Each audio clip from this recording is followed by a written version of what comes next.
después de esa imagen del entusiasmo poético, le gusta quitar piso a la pretensión del poeta de ser un educador de la comunidad. Y acá lo curioso, lo interesante, es que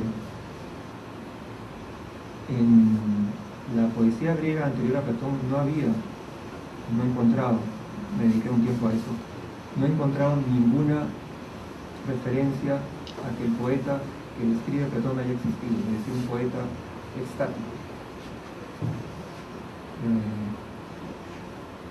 Y no la hay porque este poeta preplatónico está buscando cantar, digamos, desde una tradición para una tradición y, digamos, al compás del viento. Porque sabe que el ser humano, eso está en los trágicos claramente, sabe que el ser humano es una frágil criatura. Y el asunto de la hegemonía es un asunto de la filosofía.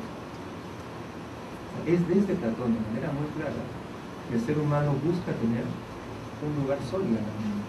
Y para eso construye lo que he llamado, así muy rápidamente, esa tramoya de presencia.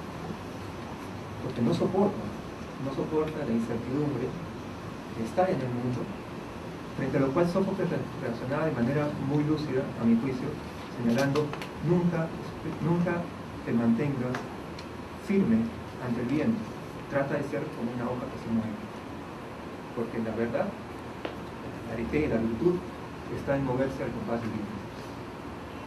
Pero eso implica reconocer la fragilidad, la finitud, la precariedad de la vida humana. El asunto de la economía en el mundo es un asunto filosófico, y por eso, con plena razón, desde un cierto punto de vista, el juicio a Sócrates, cuando lo condena, es un juicio religioso. No es un juicio civil, es un juicio religioso.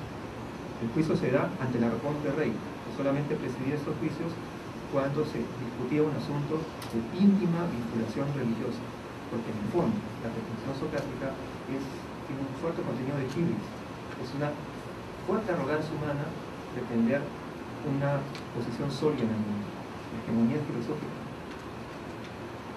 En poesía hay una larga tradición de despliegue de iniciativa. Creo que la mayor parte de los poetas están relacionados desde esa misma línea, ¿no? Despliegue de incertidumbre.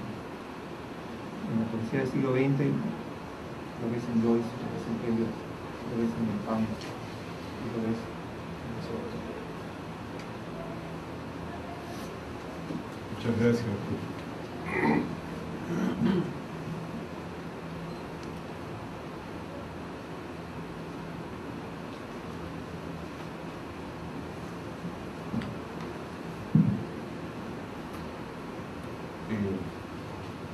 Me disculparán por recurrir a la biografía, pero creo que es indispensable para contextualizar lo que quiero decirles.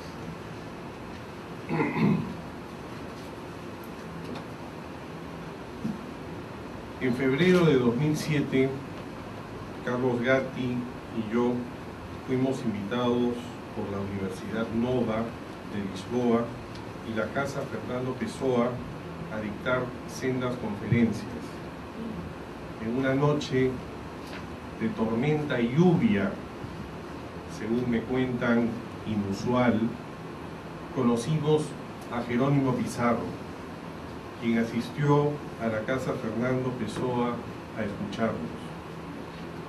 Carlos Gatti habló sobre Vigilia de los Sentidos, el libro de poesía que me había publicado la editorial Laberintos en 2005, y yo hablé acerca de la atenuación del autor en el mismo libro a raíz de un desarrollo tanto de la noción de apócrifo de Antonio Machado como de la noción de heterónimo de Fernando Pessoa.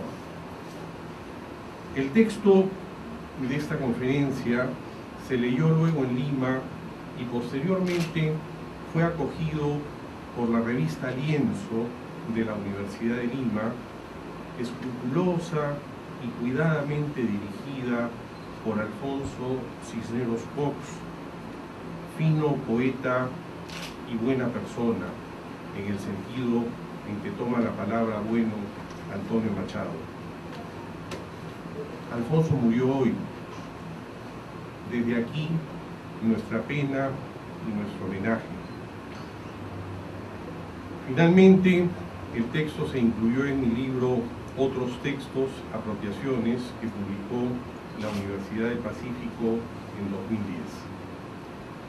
Explico brevemente el contenido del artículo.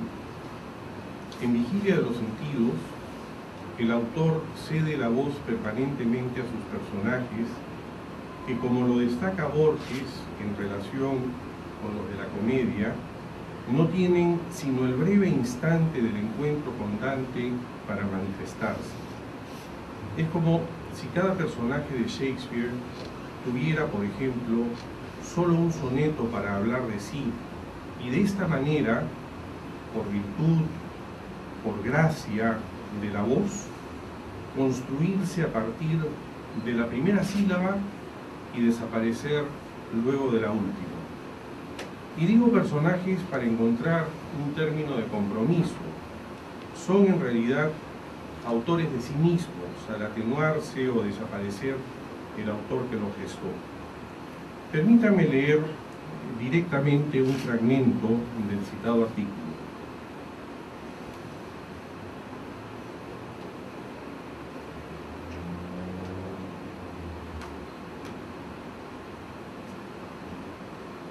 Creo que pocos poetas en el siglo XX llegaron a relativizar las fronteras del yo lírico, no solo lírico, con tanta radicalidad y con efectos estéticos tan valiosos como Pessoa y Machado. Sin embargo, creo también que se quedaron en una visión del yo teñida por la mismidad más que por la ipseidad, como conceptos de Paul Ricoeur. Pero, ¿es posible ir más allá? ¿Qué es propiamente un autor ipse, si se nos permite elaborar a partir del concepto de Ricoeur?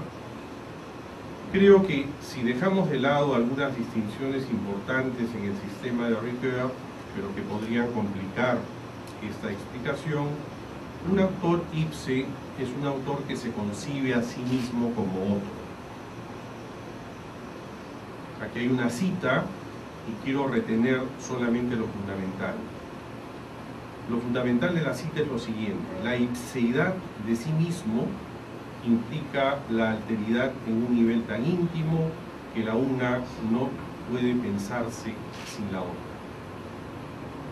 Un autor ipse, entonces, es un autor que ha renunciado a su identidad autoral o la ha relativizado sensiblemente, la ha atenuado para asumir la de sus personajes, quienes, como las fantasías shakespearianas de Pessoa y de Machado, son las voces de su propio monólogo. Pero cabría pensar en un autor así luego de experiencias tan extremas como las de Pessoa y las de Machado. Machado, por supuesto, el autor de los Apócrifos. Pienso que sí. Pessoa sugiere esta posibilidad cuando habla de un autor no protagonista. ¿No será esto, sin embargo, un oxímoron posmoderno? No lo creo. La posibilidad existe, aunque no sé si se ha aplicado a lo lírico con todas sus consecuencias. Cuando Machado sostiene que los poetas han hecho muchos poemas y publicado muchos libros de poesías, pero no han intentado hacer un libro de poetas, está pensando en una antología, una selección, aunque no de